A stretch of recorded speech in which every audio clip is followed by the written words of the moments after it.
Hi folks, Josh Knight the First here with another episode of Writer Rebuild, coming to you with episode 14 of the series. Let's get right into it. So this week on Kamen Rider Build, we have come to a major turning point in the story. They're doing things in this episode that frankly I haven't seen done in any other Rider series. I'm very happy to report on it, but we need to go ahead and deal with this newest revelation, the identity of Blood Stark. So as it was pretty much confirmed last week, yes, Sao Ichi is in fact Blood Stark and has been the entire time. Now noticeably last episode they were kind of painting him into a corner if you couldn't already tell that he might have been the bad guy every time he was missing, he was out at work. Turns out that was time he was Blood Stark. Now at this point in the series, Blood Stark is in fact the bigger villain than Night Rogue. Initially they made it out that Night Rogue was going to be the big baddie for the first part of the series, but it's definitely Blood Stark, and we can see that in the evidence of seeing just how menacing he is in his transformation, and the fact that he's been using a voice changer this entire time to mask his identity from Sento and everyone else at Build HQ.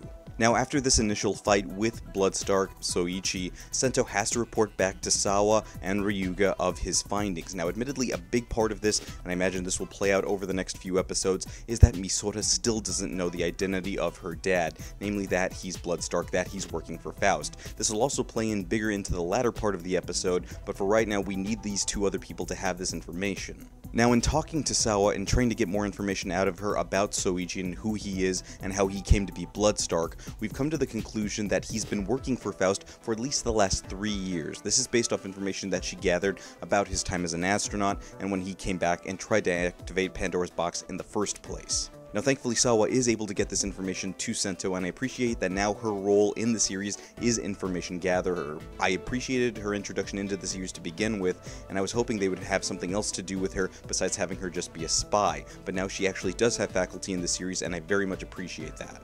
Now, as we were told last episode, Nanba does have a business partner in Blood Stark now, in Sao Ichi. Now, what we're finding out from Nanba is that he initially wanted to use Pandora's box and weaponize it just to make weapons. That's all he wants out of it. Sao Ichi seems to have his own plans for this, but of course this is foiled since Sento, last episode when he found out about all this information, made dupe full bottles. That way, Sao Ichi couldn't do anything with them.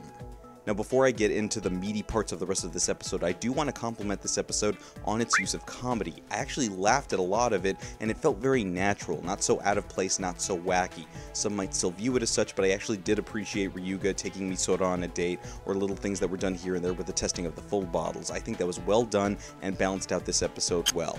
Now, of course, the major part of this episode is this showdown between Sento and Sao Ichi, now that we see who the two actually are. I very much appreciate the cinematography there at the beginning of the fight, the silence of the transformations in the rain, beautifully done, and there's actually some very well done choreography leading into this big reveal of Rabbit Tank sparkling. But before we get into that, I want to talk about this giant revelation that Sao Ichi gives to Sento about what he's been doing this entire time, which actually explains a lot about the series up to this point. Now, up to this point in the episode, both Ryuga and Sento have been trying to figure out just why it is that Sao Ichi was able to take Misora from Faust, but then still have dealings with Faust at the same time. It just didn't add up. During a conversation earlier in the episode with Ryuga, it's revealed that Misora's will has a lot to do with her ability to purify the full bottles. When Sao Ichi saw that her working directly for Faust wasn't getting it done, he devised this very elaborate plan to make it look like she was being a good guy and helping out a common rider.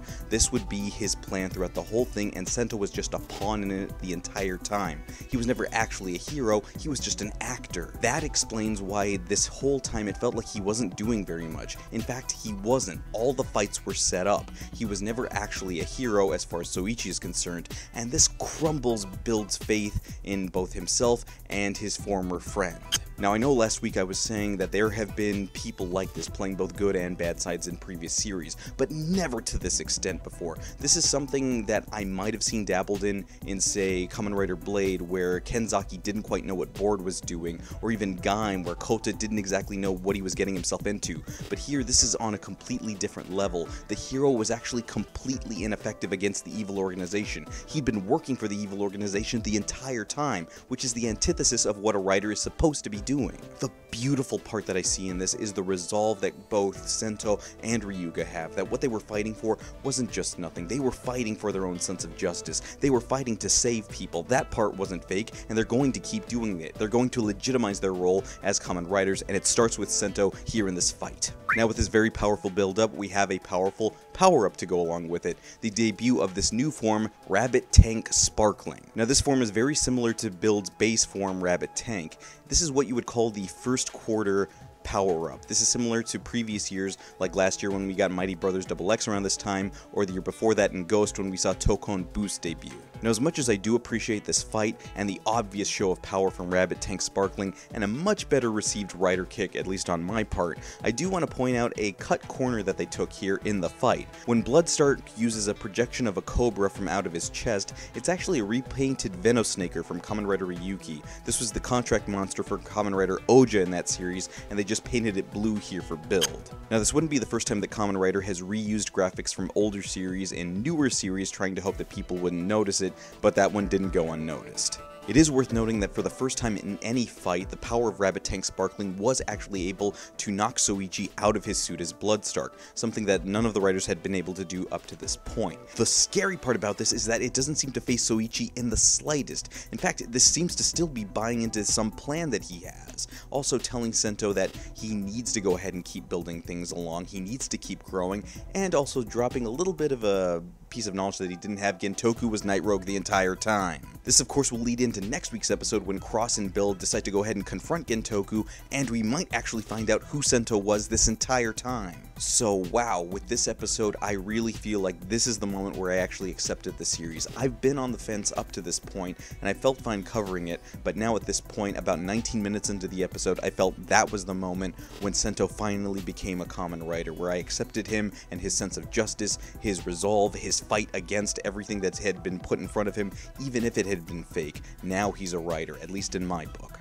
But as far as Sao Ichi goes, we need to figure out what exactly his long game is. We know that Pandora's box is back in the hands of Build and his friends, but what does he want with it? It still doesn't make any sense. At least to me it doesn't, but I want to hear what you guys thought in the comments below, so let's go ahead and talk about a few things here. First off, Misora. Just how long do you think they'll be able to keep it a secret from her that her dad was Bloodstark? Secondly, after this episode, do you think Sento will be more careful and less trusting, or will he still push forward? And lastly, as far as Build's headquarters go, do you think they need more security than just a little latch on the door? You tell me in the comments below. And of course, during the week, you can always talk to me over on social media. On Twitter, I'm at JoshKnight1st. This has been episode 14 of Rider Rebuild for episode 14 of Kamen Rider Build, the fake Kamen Rider. I'm Josh Knight the First. I'll see you guys again next week.